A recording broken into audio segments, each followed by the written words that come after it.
Hello tout le monde, j'espère que vous allez bien. Je m'appelle Laurie et je viens vous parler de lecture. Aujourd'hui, c'est une autre vidéo, les problématiques de, et je vous parle d'une auteure ou d'une autrice, d'un auteur ou d'une autrice qui a fait / dit des affaires problématiques. Et aujourd'hui, comme vous l'aurez probablement réalisé avec le titre, je vous parle de Cassandra Clare, en tout cas, elle. En gros, elle a écrit la série de Mortal Instruments. Puis, c'est ça. Je refais le même petit speech que je fais à quasiment chaque vidéo, ben, que j'ai fait en fait à toutes les vidéos de où ce que je parle des auteurs problématiques. Je ne vous juge pas, vous, en tant que lecteur-lectrice, sur vos lectures, sur les choix que vous faites par rapport à ça. C'est plus c'est vraiment plus sur un point de vue éducatif, on va dire, pour vous partager des informations que vous ne saviez pas nécessairement. En tout cas, moi, pour Cassandra Clare, je ne le savais pas. En fait, c'est ça, je l'ai découvert récemment. Je pense que je scrollais sur TikTok et j'ai vu quelqu'un qui parlait de Cassandra Clare et des propos problématiques qu'elle avait eus. Puis après, j'ai fait de la recherche, puis oh boy, il y a plein d'informations. Et honnêtement, je m'y en attendais pas, mais en voyant avec ces informations que j'ai eues, je suis comme « Ah, ok, peut-être ». Et si vous continuez à lire ces livres, c'est bien correct, je vous blâme pas. Puis ça, par rapport à cette autrice-là, Cassandra Clare, moi, dans ma bibliothèque, j'ai déjà 3 de ses livres et je compte continuer à m'y acheter, mais genre purement parce que pour ceux qui savent, genre petite note par rapport à sa série, ben ses séries, en fait, elle a plusieurs séries. Là, il y a une nouvelle version, une nouvelle édition de chaque série, puis sur la tranche des livres, il y a comme des petites images, puis quand tous les livres sont collés un à côté de l'autre, ben toutes les tranches font une grande image. C'est une nouvelle édition en anglais. Puis j'avais commencé à m'y acheter avant que je sache ça. Et ben ça fait un peu BS, ben genre ça fait un peu bizarre d'avoir comme juste 3 livres. Fait que j'ai essayé peut-être de m'y trouver dans une librairie seconde main. Ou quelque chose du genre, je vais voir. Mais c'est ça, tout ça pour dire que la vidéo est plus pour vous informer que pour vous blâmer si jamais vous lisez des livres des auteurs-autrices que je parle dans les vidéos. Et si jamais vous êtes en désaccord avec certains propos que je dis par rapport à l'auteur ou l'autrice, ben je vous invite vraiment à l'écrire en commentaire, tant que ça se fait de façon conviviale et que ben, on comprenne que tout le monde peut avoir des opinions différentes. Et ben, puis aussi, ben pas seulement avoir des opinions différentes, mais que la discussion, ça, se fasse dans le respect. Et c'est pas à ça que je voulais dire. Puis là, ben ça, c'est le même... excusez-moi, mon ordi a été en veille. Sur mon ordinateur, je l'ai toujours devant moi dans ce genre de vidéo-là, avec toutes mes notes. Et ça, je vous avertis, je pense que la vidéo va être longue. Parce que, ben là, comme toutes les autres vidéos, c'est ça que je voulais dire, je l'ai séparée de façon similaire. Soit je commence avec sa vie avant son succès, sa vie d'autrice, et ses problématiques. Puis là, je vais parler de 4 problématiques. Donc, il y en a des plus petites que d'autres, évidemment, mais genre, ça devrait prendre quand même un certain temps. Fait qu'attachez votre truc parce que on y va, puis ça se peut que ça soit long. Donc, pour la vie de l'autrice, soit Cassandra Clare, en fait, elle est née sous le nom de Judith Lewis et elle est née le 27 juillet 1973 en Iran de parents américains. Donc, ses parents devraient soit être en voyage ou... ben ça, j'ai pas trouvé l'information, mais soit en voyage, soit elle travaillait là, puis qu'il y avait un visa ou quelque chose. Mais c'est ça, elle est née en Iran de parents américains. Puis ça les informations que j'ai trouvées, il disait que sa famille était religieuse, mais pas vraiment pratiquante. Fait que c'est ça. Puis dans sa jeunesse, elle a beaucoup voyagé. Elle a été passé beaucoup de temps en Suisse, en Angleterre et en France. Puis pour ses études secondaires, elle est retournée aux États-Unis, à Los Angeles, où elle a justement étudié. Et ben ça, c'est à ce moment-là qu'elle a commencé à raconter des histoires à ses camarades de classe pour les amuser. Puis par la suite, elle a beaucoup voyagé entre la Californie et la ville de New York pour travailler dans différents magazines et tabloïds. Elle a beaucoup, justement, avant de commencer sa vie d'autrice, Cassandra Clare, elle a eu quand même pas mal d'expérience d'écriture, mais plus pour, ben, justement, des petits magazines, ben, pas des petits magazines, elle a quand même travaillé dans des gros magazines et tabloïds. J'ai pas marqué les noms, mais ça en gros, ce que je voulais dire, c'est qu'elle avait déjà beaucoup d'expérience d'écriture.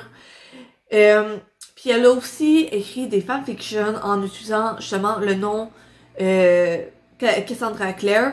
Puis ben, ces deux histoires les plus à succès se basaient sur l'univers de Harry Potter et sur Lord of the Rings. Mais justement, elle a enlevé ses fanfictions de ses plateformes juste avant que son premier ouvrage soit publié. Et ses premiers ouvrages ont été publiés sous son nom d'autrice, soit Cassandra Clare. Donc, je vais continuer par rapport à sa vie d'autrice, vu que je me suis quand même... J'ai la difficulté aujourd'hui. Vu que, ben, je vais continuer sur sa vie d'autrice, vu que j'ai déjà plongé un peu dans le sujet. Donc, son premier livre, elle a commencé à l'écrire en 2004 et c'est City of Bones. Puis elle a justement été inspirée par la ville de Manhattan, qui est sa ville préférée. Mais elle a seulement commencé à écrire à temps plein en 2006. Et son premier tome a sorti en 2007 chez les éditions Simon & Schuster. Et par la suite, il y a City of Ashes et City of Glass qui ont été publiés pour terminer la première trilogie. Puis par la suite, il y a une deuxième trilogie, mais qui est encore dans The Mortal Instruments qui ont sorti. C'est City of Fallen Angels, City of Lost Souls et City of Heavenly Fire. Donc c'est deux trilogies différentes, mais genre dans la même timeline, de ce que j'ai compris. Puis par la suite, il y a une autre trilogie qui est sortie. Puis c'est un peu une sorte de trilogie préquelle aux deux trilogies de base. Et cette trilogie, c'est... ben ça, il y a Clockwork Angel sorti en 2010, Clockwork Prince en 2011 et Clockwork Princess publié en 2013. Puis après, il y a une quatrième trilogie qui a été annoncée en 2012, puis elle a été publiée en 2016, entre 2016 et 2018. Et cette trilogie-là se concentre sur Emma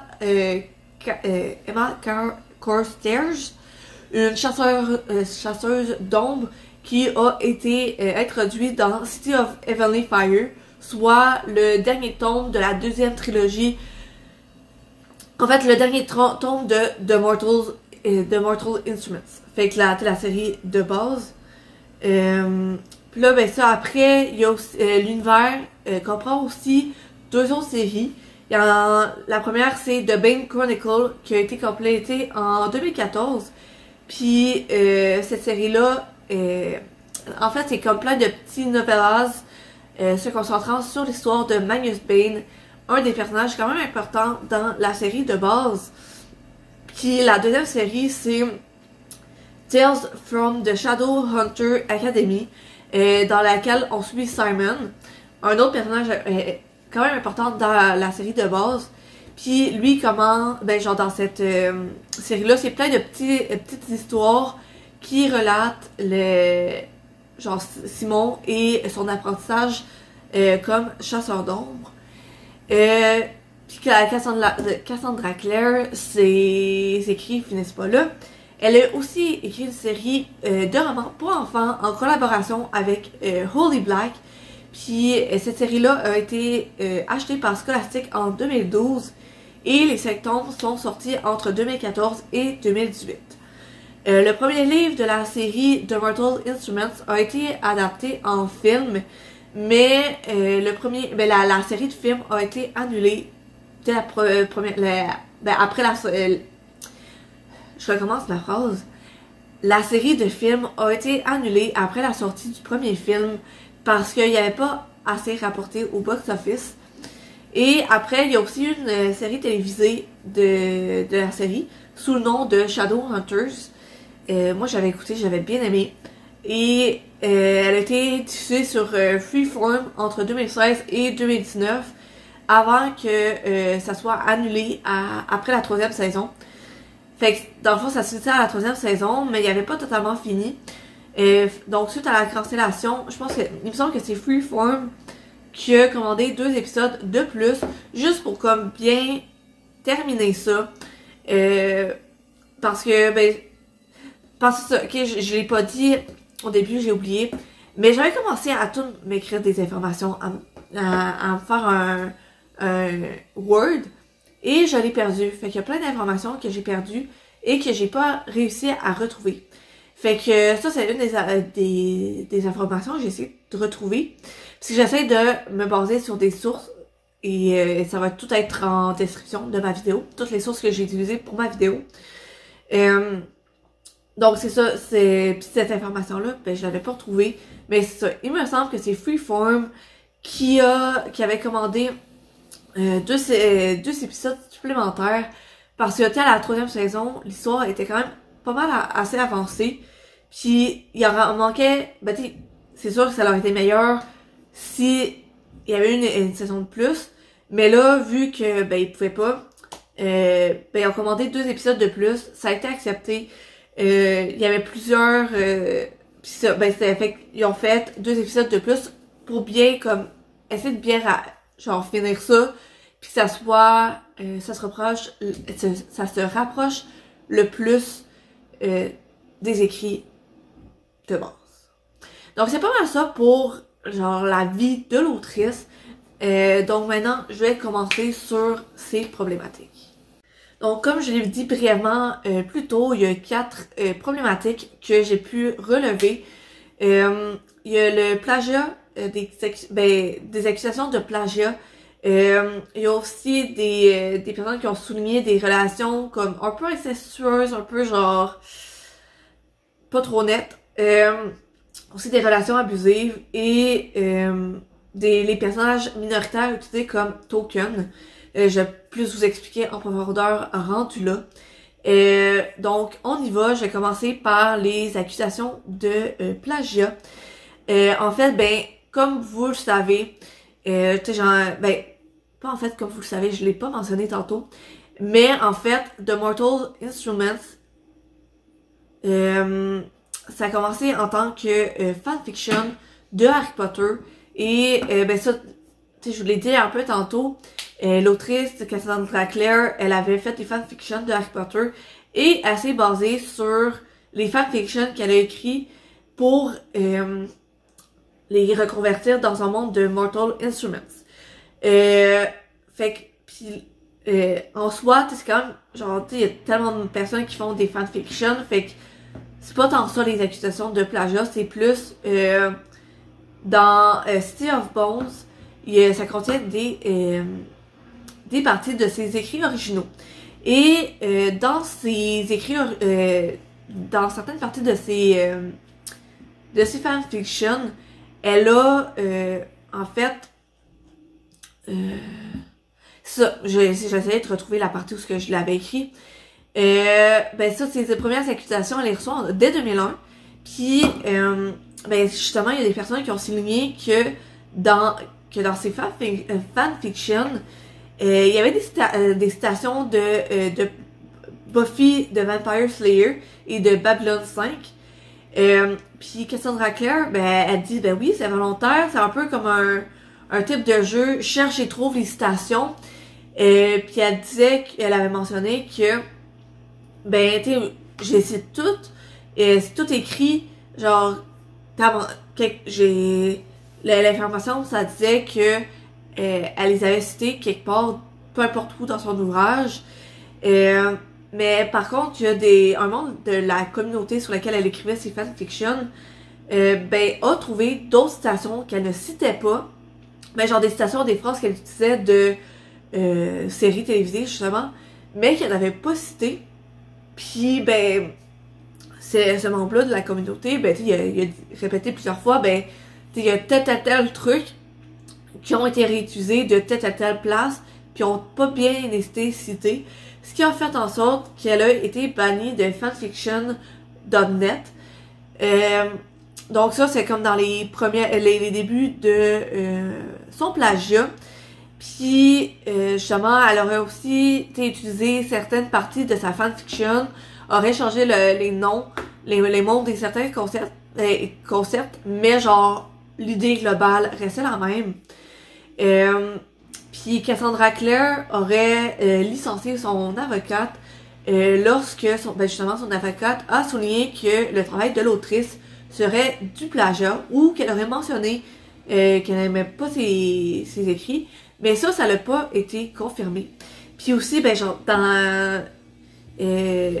j'avais commencé un autre document, puis je l'ai perdu, puis dans les informations que j'avais trouvées, je sais qu'il y avait genre toute une affaire par rapport justement avec son avocate, que les deux y avaient été en cours, une contre l'autre, puis en tout cas c'est une grosse affaire.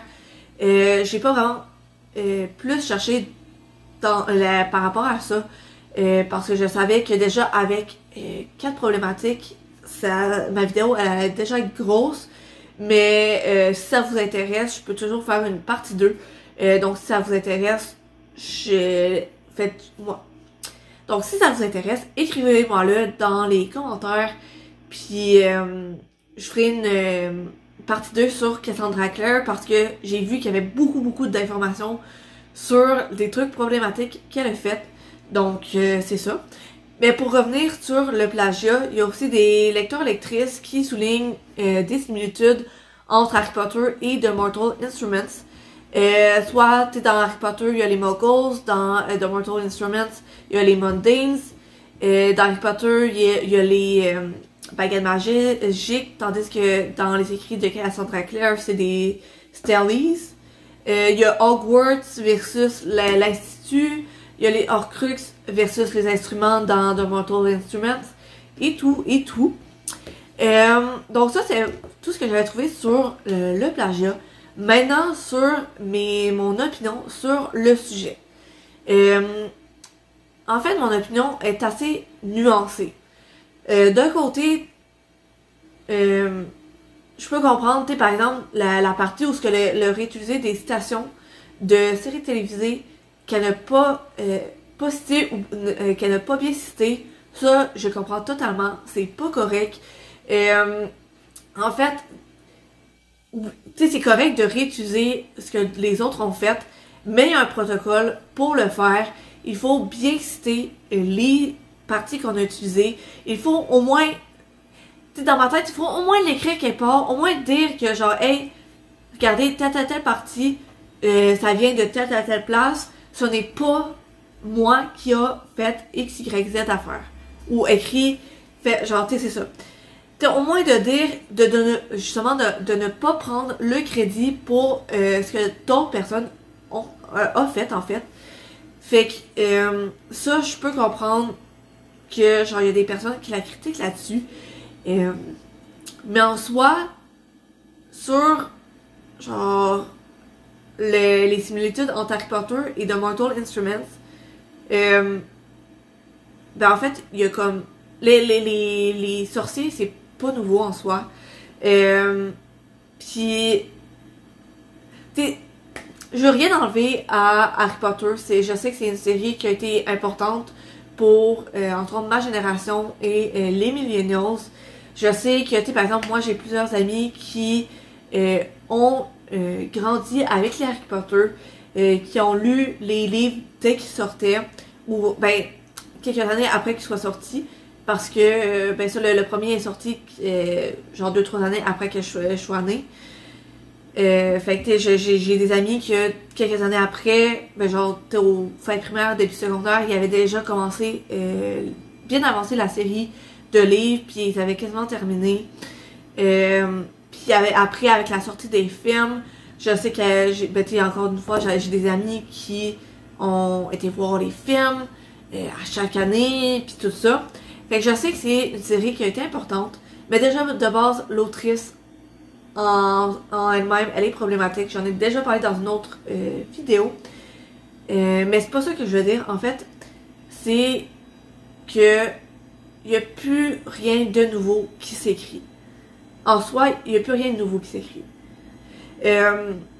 Parce que, tu sais, genre, ça fait combien de temps que, genre, il y a des personnes, il y a des écrivains et des écrivaines qui écrivent. On peut aimer la plume de quelqu'un qui vient de commencer d'écrire. Mais en soi, les auteurs-autrices n'écrivent jamais rien de réellement nouveau. T'sais, ils peuvent apporter une twist, ils peuvent apporter comme quelque chose d'original sur un sujet, mais comme je disais, il y a vraiment jamais rien de nouveau. Les sorciers, c'est pas nouveau. Qu'ils utilisent des baguettes magiques, c'est pas nouveau. Qu'il y a des écoles pour apprendre tout ça, c'est rien de nouveau. Fait qu'en soi, genre, je suis pas sûre de comprendre la critique. Oui, il y a peut-être des similitudes entre les deux, mettant en même temps Cassandra Clare, elle a basé The Mortal Instruments sur une fanfiction de Harry Potter. Donc c'est sûr que les deux mondes vont se ressembler un peu à un strict minimum. Mais aussi, ben c'est ça, tu sais, il y a rien de nouveau dans les... Ben, je le répète une dernière fois, mais il y a rien de vraiment nouveau dans toutes ces idées-là. Genre la seule différence, c'est dans la façon dont c'est apporté. Je suis désolée si vous entendez des bruits de fond, je suis en train de faire du lavage, donc ça se peut que vous entendiez la laveuse et la sécheuse faire du bruit. Mais c'est ça. Fait que, en soi, genre pour la première partie, pour les citations qui ont été mal citées ou pas citées du tout, ça c'est du plagiat, ça c'est pas correct de s'approprier le travail des autres. Mais, genre pour le reste, je suis pas trop sûre de comprendre pourquoi les gens l'accusent de plagiat pour des similitudes quand, genre, c'est ça. C'est ça. Bon, la deuxième problématique, c'est sur le sujet de l'inceste. J'ai arrêté de gosser avec mon efface. Il y a des lecteurs, des lectrices qui ont critiqué, mais ça que l'autrice semble beaucoup trop aimer mettre des relations incestueuses dans ses romans. Parce que même dans sa fanfiction, elle avait écrit une relation entre Ron et Ginny, qui sont frères et sœurs. Puis en fait, Clary et Jace sont un peu basés sur ces personnages-là. Fait que tu sais, déjà de base, ça commence plus ou moins bien. Mais ça, justement, dans l'histoire, c'est peut-être un peu un spoiler pour ceux qui prévoient les lire. Fait que je vous avertis, je vais faire quelques spoilers dans la partie qui suit. Donc ça, une des plot twists dans l'histoire, c'est que on apprend, c'est révélé que Jace et Clary seraient frères et sœurs, mais au final, ils ne le sont pas. Mais pendant le moment où ils pensent qu'ils sont frères et sœurs, ben ils tentent vraiment de réprimer leurs sentiments l'un pour l'autre. Mais justement, dans une partie de l'intrigue dans laquelle Clary et Jace sont dans le monde des fées, ben la reine des fées dit à Clary que Jace, ben ça, je reprends ma phrase, ben ça, la reine des fées dit à Clary que Jace est la personne qu'elle veut le plus embrasser, alors que le petit ami, ben la personne avec qui Clary sortait à ce moment-là était présent. Fait que c'est un peu genre, weird. Puis ça, à ce moment-là, Clary et Jace étaient frères et sœurs. Fait que c'était un peu weird de mettre ça dans l'histoire. Puis après ça, ben, ils décident quand même de s'embrasser quand ils pensent qu'ils sont frères et sœurs. Puis ça, il y a aussi certains utilisateurs sur Reddit qui ont souligné les sentiments de Sébastien, qui est le vrai frère à Clary, en fait. Ces sentiments-là sont pas réciproques, mais Sébastien, ils sont vraiment, vraiment attachés à sa sœur, parfois un peu trop, trop pour la relation qu'ils devraient avoir l'un avec l'autre, soit qu'ils devraient être juste comme tes frères et sœurs, tes relations de frères et sœurs, mais là, lui, il semblait pousser ça trop loin, et c'est ça. Puis, il y a aussi, par rapport au personnage de Alec, en fait, pour ceux qui ne le savent pas, ben, Jace a été comme adopté par la famille de Alec et Isabelle. Donc, genre, dans l'histoire, quand on apprend à les connaître, ben, ça fait déjà quelques années que Jace fait partie de leur famille. Donc, Jace, Alec et Isabelle se considèrent comme frères et sœurs, mais Alec a des sentiments refoulés envers Jace, qui est supposé justement être son frère adoptif. Puis Clary, genre aussi il y a des propos dans l'histoire qui sont un peu... entre autres, Clary demande à Jace si il est déjà sorti avec Isabelle, mais Isabelle est sa sœur adoptive.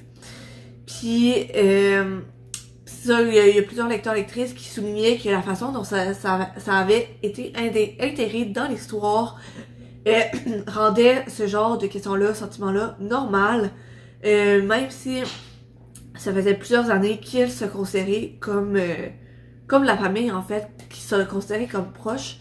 Et il y a aussi des personnes qui ont qui ont souligné qu'il y avait plusieurs commentaires qui avaient été faits dans l'histoire que justement, ben, Isabelle disait qu'elle considérait Jace comme son frère, Jace considérait comme Alec comme son frère, mais après, genre, il faisait des commentaires sur les looks des autres, comme « Ah oui, Isabelle est sexy, ah Jace c'est un bel homme », mais genre, tout ça comme entre frères et sœurs.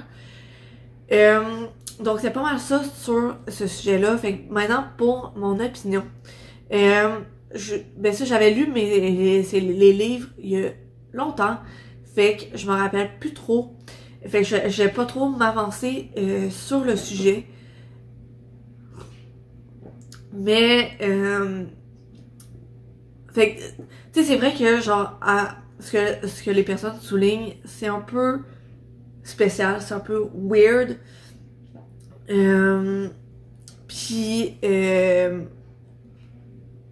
sais, c'est ça, c'est genre, c'est spécial. Je comprends pas pourquoi l'auteur, c'est vrai que en ayant souligné ça, l'autrice, elle semble avoir quelque chose pour l'inceste, puis elle devrait pas, parce que genre, tu sais, c'est pas à glorifier, c'est pas à normaliser ce genre d'affaires-là, fait que c'est ça. Je vais pas trop m'avancer là-dessus, parce que j'ai pas trop d'opinion. Ça fait trop longtemps que j'ai lu les livres pour vraiment avoir une vraie opinion, en fait. Fait que je vous dis l'information. Puis vous... je reprends ma phrase. Je vous donne l'information et vous en faites ce que vous voulez, en fait. Donc, c'est ça qui est ça pour la partie sur l'inceste. Maintenant, je commence la partie sur les relations abusives. Clairement, l'autrice, elle semble avoir quelque chose avec ça aussi, parce qu'il y en a quelques-unes. Mais quelques-unes, il y en a deux, en fait, que j'ai pu voir être soulignées. Premièrement, il y a entre Clary et Jace, quand leur relation a réellement commencé, vers la fin de la série, en fait, ben, leur relation est abusive parce que, ben, à ce moment-là, Jace était possédé et Clary le savait pas à ce moment-là, mais elle trouvait toujours des excuses pour les actions qu'il avait parce que elle aimait trop, puis elle pouvait pas, elle devait le pardonner vu qu'elle l'aimait trop. Et justement, ben, les lecteurs, lectrices soulignaient que ben ce genre de mentalité-là, c'est une mentalité qui était souvent trop vue dans justement dans les femmes, chez les femmes qui étaient prises dans des relations abusives, parce qu'au moment où elles devaient chercher de l'aide ou en parler, ben comment, ben non, je l'aime, puis ça va changer, c'était juste une fois, tout ça. Puis ben dans la littérature young adulte, donc pis les livres de Cassandra Clare sont considérés comme de la littérature young adulte parce que souvent c'est ben, justement des jeunes adultes qui les lisent. Tu sais souvent ça fait, tu sais moi j'avais commencé au secondaire, fait que j'avais peut-être 14, 15, 16 ans. Puis tu sais je veux les relire, puis tu sais j'ai commencé à les relire puis je les aime toujours, fait que tu sais jusqu'à je dirais là j'ai 24, fait que je dirais t'es 25 26, tu sais de 16 à 26, t'es je dirais que c'est considéré comme de la young adulte. Donc ben ça son audience à elle, c'est principalement des jeunes filles et des jeunes femmes qui peuvent être facilement influençables. Puis avec ce type de message-là, ben, on peut encore prendre genre que ben c'est normal que ben c'est correct qu'on accepte ce genre de d'attitude-là, si on les aime assez, si on les aime beaucoup, ben c'est correct d'accepter ces erreurs-là, puis ben ils referaient pas cette erreur-là parce que ils nous aiment beaucoup trop pour ça. Fait que ça peut envoyer un message, un mauvais message aux lecteurs lectrices, ben que justement que si elles se ramassent dans ce genre de relation-là, tout est correct, tout va se régler et tout ça. Puis après, quelques années après, il y a une femme qui a contacté Cassandra Clare sur Tumblr pour justement lui parler que, genre lui dire que ce qu'elle a, ben en fait elle voulait lui parler pour dire qu'elle pensait que les implications présentées dans à travers les relations entre Clary et Jace, puis ben elle présentait ça en tant que justement survivante d'une relation abusive. Ça lui a dit que les implications peuvent être néfastes, ça peut envoyer un mauvais message, surtout justement ben, à une jeune audience. Et ben la réponse que Cassandra Clare elle a eue, ben c'est que les adolescents sont pas idiotes. L'autrice elle a critiqué les propos parce que ben justement les adolescentes ne sont pas idiotes, mais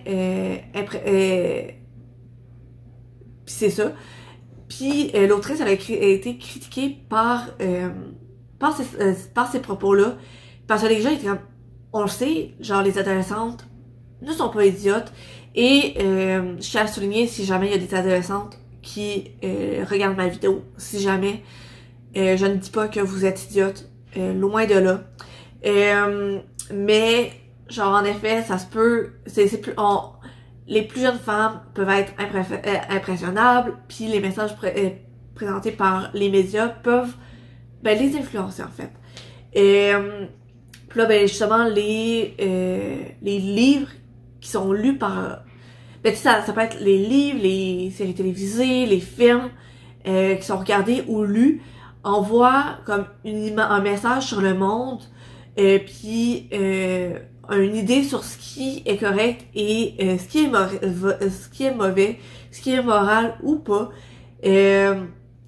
Donc c'est ça, certains lecteurs lectrices ont donc condamné le manque de prise de responsabilité de l'autrice qui, par son déni, ben, tente de prouver que justement elle n'est pas complicite avec les problèmes trouvés à travers son roman.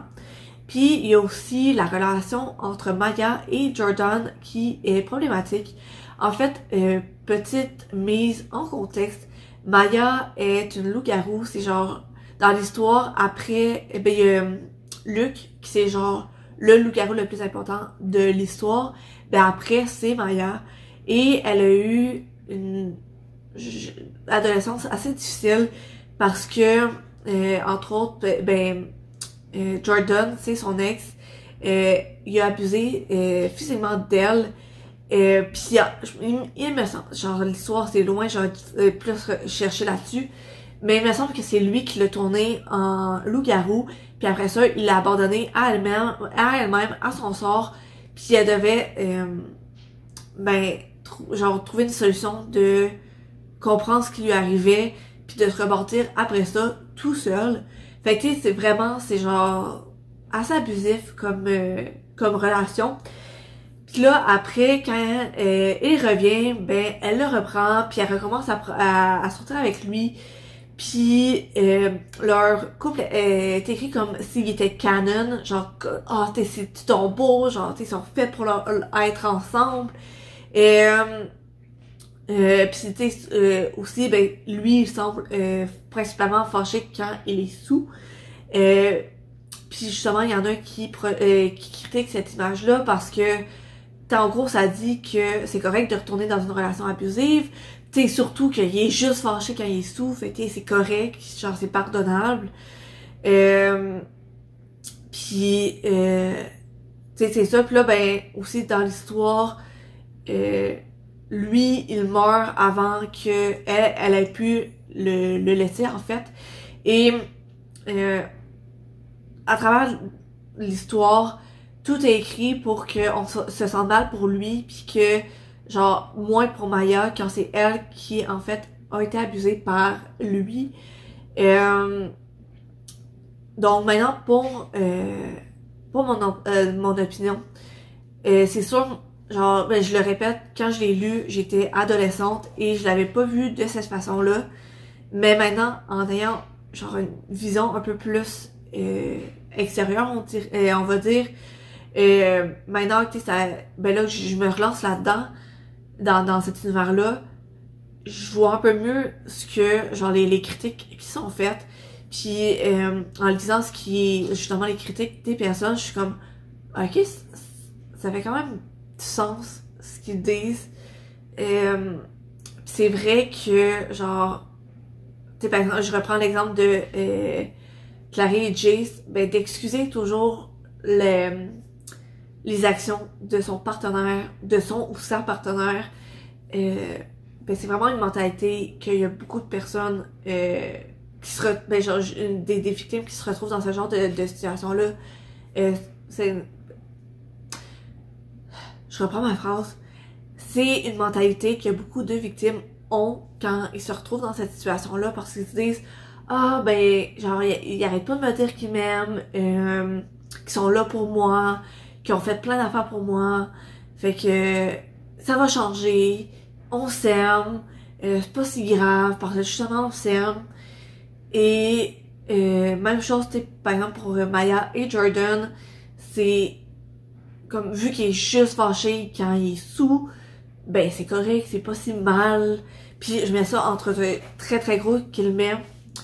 Et c'est vrai que ben l'audience genre de base qui lisent ces livres-là ben sont assez impressionnables, et je le répète pour si jamais il y a des adolescentes qui regardent ma vidéo, je dis pas que vous êtes idiotes, mais genre j'ai 22 ans, en fait j'en ai 24, mais il y a pas tant longtemps j'étais au secondaire, au cégep, et justement même moi en lisant le livre au départ, je l'avais pas remarqué, puis pour moi je suis comme ah leur relation ils vont passer au travers, ça va être correct, c'est juste une mauvaise passe. Fait que même moi genre à un certain âge j'étais pas idiote, mais j'étais impressionnable, et j'adhérais au message que Cassandra Clare écrivait dans ses romans. Puis maintenant, en étant plus vieille, en ayant pu réfléchir un peu sur la question, je me rends compte c'est tellement pas correct comme message. Puis aussi genre tu sais c'est ça. Puis je sais qu'il y en a qui vont se dire mais tu sais c'est juste un livre, c'est pas la réalité. Mais oui, je comprends totalement, c'est pas la réalité. Il y a des vampires, il y a des loups-garous, il y a des fées, tout ça, c'est pas de la réalité. mais faut quand même pas négliger que les messages passés à travers un livre sont importants. Genre, on a juste à penser à tous les livres qui ont été écrits avant. Genre, tu sais, je fais une petite parenthèse pour essayer d'expliquer mes propos. Moi, j'ai étudié en anthropologie et on a, justement, dans plusieurs de mes cours, on a parlé de l'évolution un peu de l'anthropologie et des écrits en anthropologie. Et la mentalité des gens se fait beaucoup voir dans leurs écrits. Puis des trucs qui aujourd'hui ne passeraient pas, passaient avant. Par exemple, je donne des exemples dans les écrits de missionnaires dans le temps. Il disait que les autochtones, eux ils les appelaient les Indiens ou les sauvages, mais moi je vais dire autochtones parce que c'est ça, c'est un meilleur mot à utiliser. Mais il disait que justement que les autochtones étaient inférieurs aux Européens parce que, par exemple, entre autres, les femmes étaient quasiment égales aux hommes, il y avait plus de paroles, les femmes avaient plus de paroles chez les autochtones que chez les femmes européennes. Les autochtones ne croyaient pas en Dieu, n'étaient pas n'étaient pas c'est quoi, chrétiens, c'est ça. Ils n'étaient pas chrétiens, donc ils étaient inférieurs aussi pour ça. Par la suite, à un certain moment, il y a eu avec les personnes noires, la même affaire. Les écrits venaient confirmer la mentalité que les personnes noires étaient inférieures aux personnes blanches, en fait. Au travers du temps, aujourd'hui, quelqu'un dirait ça, puis il y aurait beaucoup de monde qui le regarderait pis qui serait comme... Tes propos ne font pas de sens.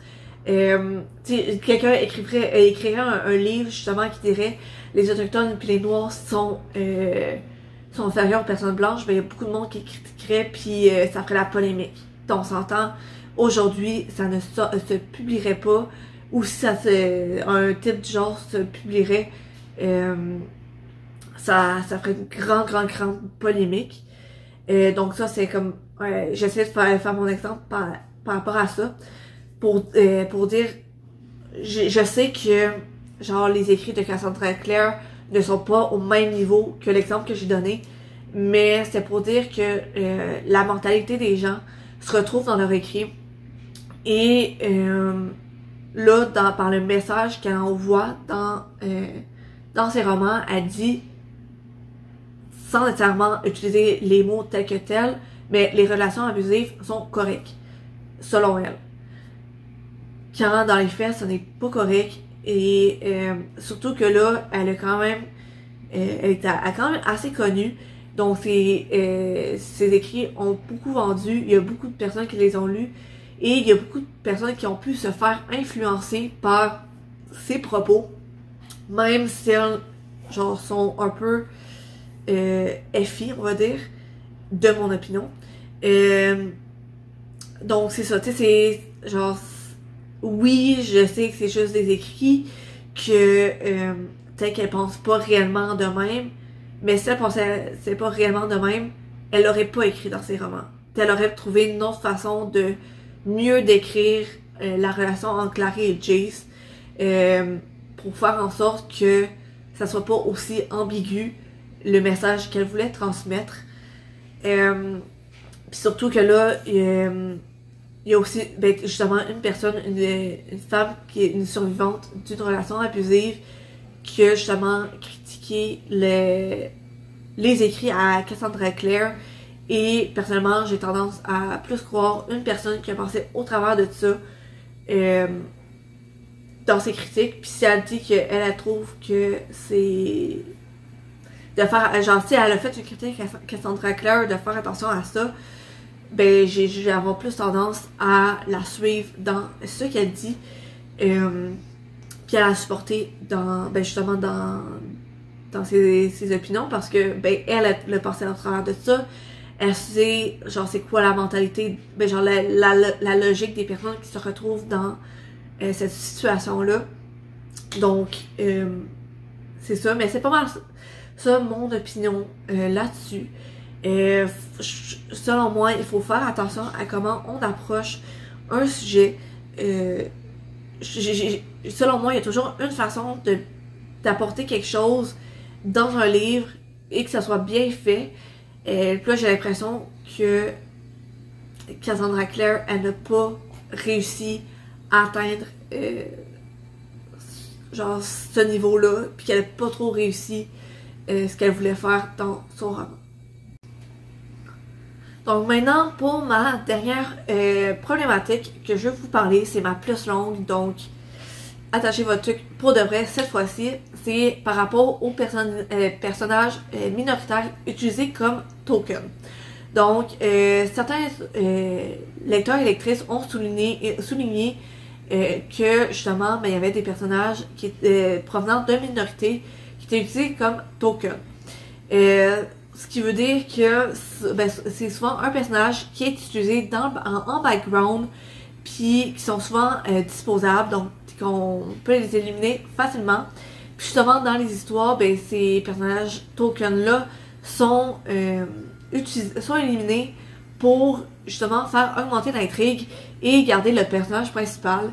Puis souvent, ces personnages-là sont... ben, ce tokenisme-là est utilisé pour intégrer des personnages de minorité pour sembler paraître inclusif sans réellement l'être. C'est pour cocher une coche de dire « Ah, j'ai un personnage de telle année / race. Ah, j'ai un personnage de LGBTQ+, j'ai tel personnage, puis après, check, j'ai tout coché les coches, parfait, on passe à autre chose. » Donc, c'est un peu ça le tokenisme, on va dire. Puis, ben ça, genre dans là, je me base que sur les livres, parce que dans la série, il y avait un peu plus de personnages de minorité. Par exemple, je prends l'exemple de Luke, le loup-garou principal. Ben, dans la série télévisée, c'est un homme noir, tandis que dans la série de livres, c'est pas nécessairement mentionné. Il y a Isabelle qui était blanche dans la série, que là, dans la série de livres, que là, dans la série télévisée, elle était latina. Fait que des petits exemples de ce genre-là. Dans la série télévisée, ils ont fait un meilleur effort, on va dire, pour intégrer des personnes des minorités, en fait. Mais dans la série, il y en avait 6, il me semble. Puis j'ai justement, je vous en parlais un peu de tout ça. Et c'est ça, c'est la partie que j'ai la plus grosse dans mes notes. Fait que ça se peut que ça prenne un certain moment. Donc, premièrement, il y a par rapport à la communauté LGBTQ+, il y a Alec et Magnus. Alec est au début de l'histoire est dans le placard, donc il est gay, mais il ne le dit à personne parce que la société des Néphilim, donc ceux qui ont des pouvoirs magiques, sont homophobes et ben, Alec serait mal vu dans sa communauté. Donc, Alec garde la sexualité gay de Alec est utilisée comme intrigue dans l'histoire parce que, tu sais, entre autres, Alec est amoureux de Jace, il a des sentiments pour Jace et Alec est jaloux de Clary pour sa relation avec Jace. Puis, ben, justement, tu sais, dans l'histoire, il y a des tensions entre Clary et Alec. À cause de ça, Clary, elle sait pas trop pourquoi Alec ne l'aime pas. Alec a des sentiments, pis c'est parce que Alec a des sentiments pour Jace, ce qui crée genre différentes tensions. Pis dans l'histoire, Alec fait des décisions qui n'incluent pas Clary parce qu'il est jaloux et tout et tout. Fait que dans le début de l'histoire, l'intrigue genre est parfois portée à l'entour de la sexualité gay d'Alec, puis c'est utilisé pour justement l'avancement de l'intrigue. Puis en plus, ben, il est aussi souvent il est perçu comme étant au service des personnes hétéros. parce que ben c'est souvent sacrifié pour Jace en fait au travers de l'histoire. Puis même si le plus vieux, c'est aussi lui qui a le moins de compétences, on va dire, que Jace et Isabelle. Il y a Clary qui se moque souvent de lui parce qu'elle voit ça comme un signe de faiblesse. Donc, genre, c'est ça. En gros, il est perçu comme autant comme un serviteur que comme un faible au travers de l'histoire. J'avais pas tant perçu de cette façon-là au premier abord, mais c'est vrai que genre il est souvent comme dans le background. C'est souvent lui qui va venir sauver Alec, Alec qui va souvent venir sauver Jace puis Isabelle, c'est souvent lui qui va arriver, il va être perçu comme le héros parce qu'il a sauvé leur vie, mais genre, si à la base il avait pas été idiot, ben, genre si Jace puis Isabelle avaient pas été idiots, ben comme, il y aurait pas besoin de venir les sauver. Puis on a aussi, genre, l'autre extrême de la communauté gay avec Magnus, qui est un warlock asiatique et il est plus flamboyant. Puis il est aussi là pour servir. Parce que tout le monde va venir le voir pour lui demander de ses services. Puis ils vont souvent lui demander jusqu'à temps qu'il accepte ou qu'il obéisse. Même s'il a souvent plus de pouvoir qu'eux, puis qu'il pourrait facilement refuser. Genre, puis ben aussi, quand Alec et Magnus commencent à sortir ensemble, ben, genre leur relation, je vais y revenir plus tard parce que j'ai d'autres notes avant. Il y a aussi la tour de top bottom, tu sais, genre, j'ai pas trop me pencher sur le sujet, mais c'est la personne qui est sur le dessus puis en dessous dans les relations. Puis ça, dans cette relation-là, c'est un des rares moments où ce que Magnus est vraiment perçu comme puissant. Puis c'est lorsque genre Magnus et Alec sont ensemble. Sinon, il est perçu comme un autre outil qui peut être utilisé pour faire avancer l'intrigue en fait. Puis aussi, ben, genre comme je l'ai mentionné précédemment, les Néphilim sont une société homophobe et c'est une caractéristique qui est seulement soulignée quand justement ça fait avancer l'intrigue puis que c'est nécessaire à l'histoire. Par exemple, lorsqu'Alec embrasse publiquement Magnus, tout devient beau, l'homophobie est oubliée. Jace puis Isabelle sont contents pour lui, Clary aussi, tu sais, tout le monde est comme wow. Il y a seulement sa mère qui est comme au départ qui est comme puis après elle accepte. Puis justement il y a des personnes qui sont venues dire que ça vient renforcer l'idée que les personnes qui font partie de la communauté LGBTQ+ ont seulement à faire leur coming out pour être acceptées, quand dans les faits c'est pas que ça qui est à prendre en compte. Puis donc c'est ça, lorsque c'est nécessaire, l'homophobie est utilisée pour l'intrigue. Donc d'un côté, quand Alec est dans le placard, ben il y a un crush sur Jace, puis pour un gars hétéro, fait qu'il y a toute cette intrigue-là dans l'histoire. Excusez-moi. Fait qu'il y a toute cette intrigue-là dans l'histoire. Puis de l'autre côté, ben soit elle est magiquement pas là, tout est beau, Alec est en relation avec Magnus, puis justement, ça permet d'avoir plus facilement des faveurs de Magnus, parce que si c'est Alec qui va le voir, ben Magnus va plus facilement dire oui. Puis ça, j'ai dire mon opinion à chaque personnage, parce que c'est plus simple, parce que c'est ça, je l'ai dit, il y a comme 5 ben ça, j'en ai déjà parlé 2 de Alec et Magnus. Puis j'en ai encore 4 autres à parler, fait que je vais faire ma petite opinion à chaque fois. Puis après ça, je vais en faire une plus grande.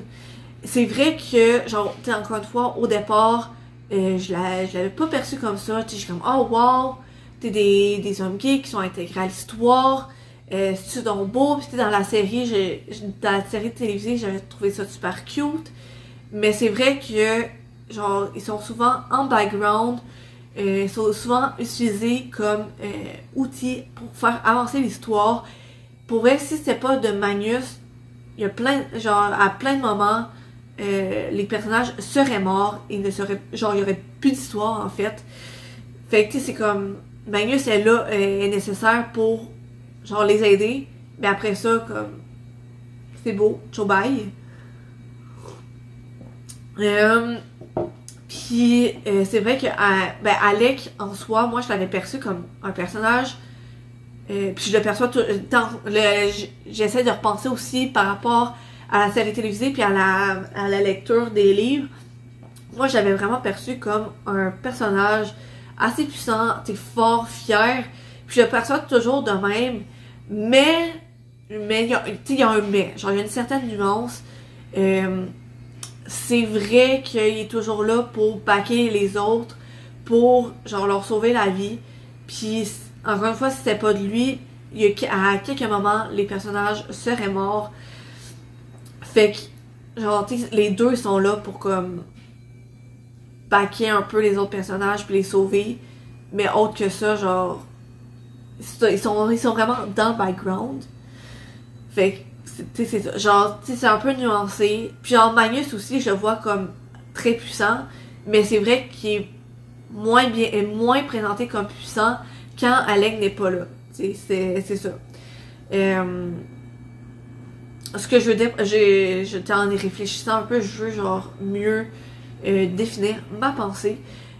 Parce que je repense à certains moments dans l'histoire, dans l'intrigue. Encore une fois, ça se peut que j'ai certains spoilers. Mais à certains moments, les fées, les loups-garous, les vampires puis les warlocks font une alliance pour genre essayer d'avoir une meilleure place aux yeux des Nephilim. Puis à ce moment-là, chaque personnage en soi est perçu comme genre faible, on va dire, sauf s'ils sont ensemble. Puis ils ont besoin d'être en alliance pour faire le poids contre les Nephilim, quand en soi ils ont plein de pouvoirs, puis ils pourraient assez facilement, selon moi, prendre le dessus sur les Nephilim. Puis ou du moins prendre leur place. Fait qu'en soi, genre, tu sais, vraiment dans l'écriture du personnage de Magnus, je trouve que l'autrice, elle aurait pu faire une meilleure job pour mieux le représenter. Mais c'est juste mon opinion, je le répète. Je continue sur en fait deux autres personnages. Il y a Maya et Jordan. Les deux proviennent d'une minorité. Jordan, je me rappelle plus trop, j'ai pas vraiment trouvé l'information. Mais Maya est une loup-garou et elle est noire. Et avec Luke, elle est l'une des loups-garous les plus importantes de l'histoire. Elle est présentée comme ayant été abusée par son frère, puis par son ex. Puis comme j'en ai parlé un peu plus tôt, ben justement, elle revient avec son ex qui reçoit plus d'empathie qu'elle. Puis ça, Jordan, qui provient aussi d'une minorité, est abusif, puis meurt dans l'histoire avant que Maya demande des explications ou se sépare. Donc c'est pas mal ça l'information que j'avais trouvée sur ces deux personnages-là. Donc je vais dire un peu mon opinion. Je trouve, ben en fait j'ai pas vraiment d'opinion. C'est vrai que Maya, elle aurait pu être mieux représentée selon moi, parce que justement, ben j'en ai déjà parlé un peu précédemment, fait que je vais pas trop me plonger là-dedans, mais déjà là, tu sais, elle est représentée, ben genre j'ai beaucoup, ben tu sais, en fait, elle est présentée comme une femme qui a été à travers plein de relations abusives, qui a su les surpasser pour finalement retourner avec un gars qui l'a abusé, puis lui il reçoit plus d'empathie qu'elle. Genre, je comprends pas la logique de l'autrice derrière ce développement-là. En même temps, genre, ça vient... personnellement, je trouve que ça vient jouer un peu dans l'idée que, il me semble, Jordan fait partie d'une minorité racialisée. Puis je trouve que ça vient jouer justement dans le stéréotype que les hommes racialisés sont souvent violents, ce qui n'est pas le cas. Souvent ils sont surreprésentés comme des hommes violents quand genre les nombres ne correspondent pas, les statistiques ne correspondent pas. Puis ça renvoie aussi l'idée que il y a plusieurs femmes noires qui sont dans des relations abusives, que genre justement puis qu'elles acceptent ça quand ce n'est pas nécessairement le cas. Oui, il y a des femmes noires qui se retrouvent dans des relations abusives, c'est pas ça que je dis, mais elles vont pas nécessairement l'accepter autant que genre c'est projeté dans la littérature. Fait que ça serait comme une idée à déconstruire. Puis en fait, Cassandra Clare est juste venue renforcer cette idée-là dans ce roman en fait. Fait que c'est un peu plate. Je passe à autre chose. Il y a dans The Infernal Devices, donc la trilogie préquelle, on rencontre Jem Carstairs, qui devient le frère Zacharia dans The Mortal Instruments. Puis c'est un Néphilim chinois. Dans la série, il a été forcé, dans la série de livres, il a été forcé à faire partie des Silent Brothers parce qu'il aurait une condition chronique. Puis ça aurait été la seule solution pour lui de survivre. Puis, je sais pas, je me souviens pas si j'ai dit, mais c'est un Néphilim chinois. En fait, j'ai pas tant d'opinion sur le sujet.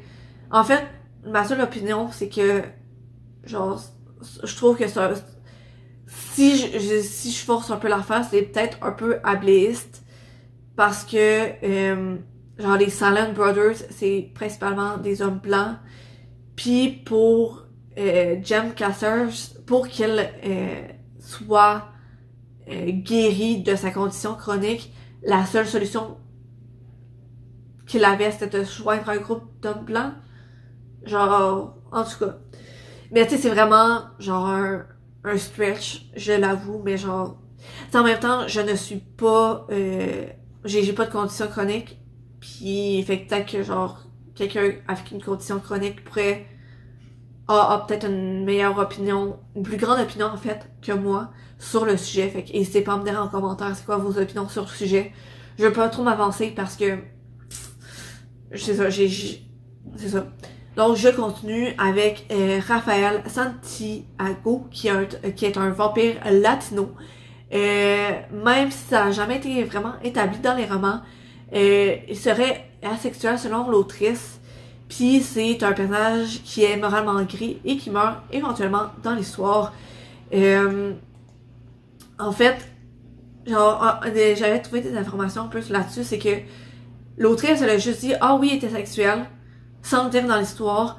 Puis quand, justement, il y a des lecteurs, des lectrices qui ont voulu en savoir plus pour comme... parce que les lecteurs, lectrices étaient intéressés à en savoir plus sur le personnage, sur son background, tout ça. L'autrice, elle a juste dit, ben, il est asexuel. Point. Il n'y a pas vraiment eu de relation. Fait qu'il est asexuel puis aromantique. Ce qui est... Je trouve que genre, ça rajoute absolument rien au personnage. Au pire, tu fais juste dire, il n'y a jamais eu vraiment d'intérêt pour quelqu'un d'autre sans dire qu'il était asexuel ou aromantique. Genre, en tout cas. Puis, mon opinion là-dessus, c'est plus sur la réponse de l'autrice que sur un personnage en soi. C'est vrai qu'il est, genre, assez dans le background, genre, tu sais, il est moralement gris, fait que, il va aller aider quand ça lui rapporte de quoi. Mais parfois, il fait par gentillesse avec les personnes qui l'apprécient. trouve qu'il aurait pu avoir une meilleure place, être mieux représenté.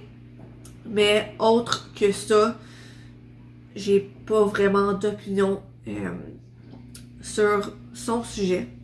Et je termine avec Aline Penhallow, qui est une néphilim chinoise et lesbienne. Elle apparaît entre autres quand Clary et Jace pensent qu'ils sont frères et sœurs, puis Clary aperçoit Jace en train d'embrasser Aline. Jace, de son bord, tente de savoir s'il peut penser à une autre fille, tandis qu'Aline veut savoir si elle peut aimer un gars, parce que on se rappelle, la société des Néphilim est homophobe. Donc, genre ça, elle embrasse simplement Jace pour savoir si elle peut aimer un gars. Turns out, elle peut pas. Elle est lesbienne. Elle est aussi chinoise, je me rappelle pas si je l'ai dit. Puis dans l'histoire, elle commence à sortir avec Hélène. Puis plus tard dans la série, Aline suit Hélène quand Hélène est exilée en Arctique. Dans la trilogie qui suit, me semble que c'est sur justement, c'est sur Hélène? En tout cas, dans la trilogie qui suit, c'est ça, elle serait heureuse et heureuse mariée et vivent toujours en Arctique, tandis que Clary et Jace ont une fin un peu plus heureuse. Donc, ça, encore une fois, je trouve ça un peu plate comme représentation de la communauté LGBTQ+, parce que elle est lesbienne, puis je trouve que, justement, elle a...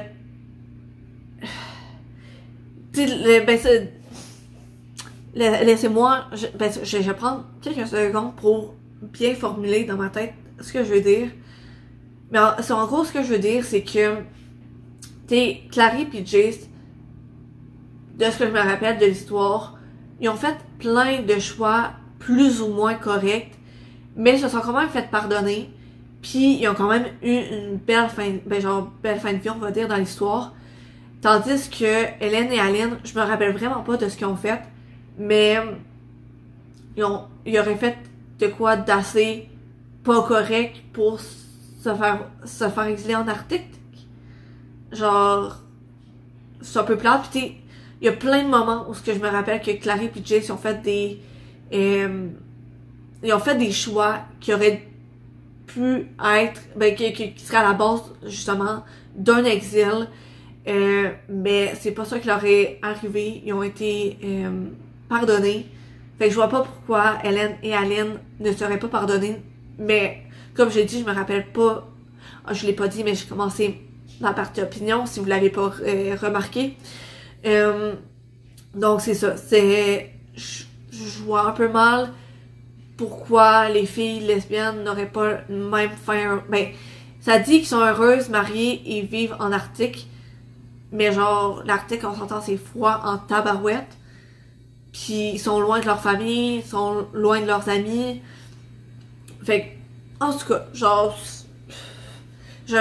encore une fois, je vais m'arrêter ici pour mon opinion, mais je trouve que, c'est ça, genre, il y aurait pu y avoir une meilleure fin aussi. Puis, c'est ça. Fait que pour mon opinion sur en fait, mon opinion sur tous les personnages minoritaires utilisés comme token, je trouve que, en effet, la majorité sont simplement utilisés pour faire avancer l'intrigue. Puis, c'est souvent trop le cas dans les séries de livres et séries télévisées.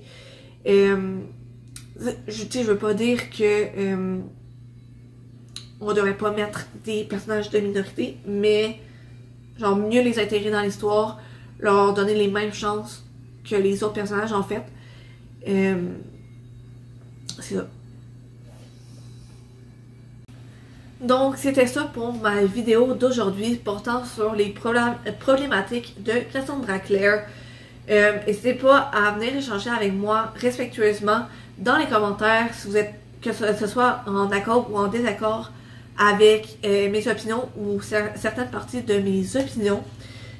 Sinon, N'hésitez pas à me dire en commentaire s'il y a des auteurs, autrices problématiques que vous aimeriez qu'on discute en commentaire.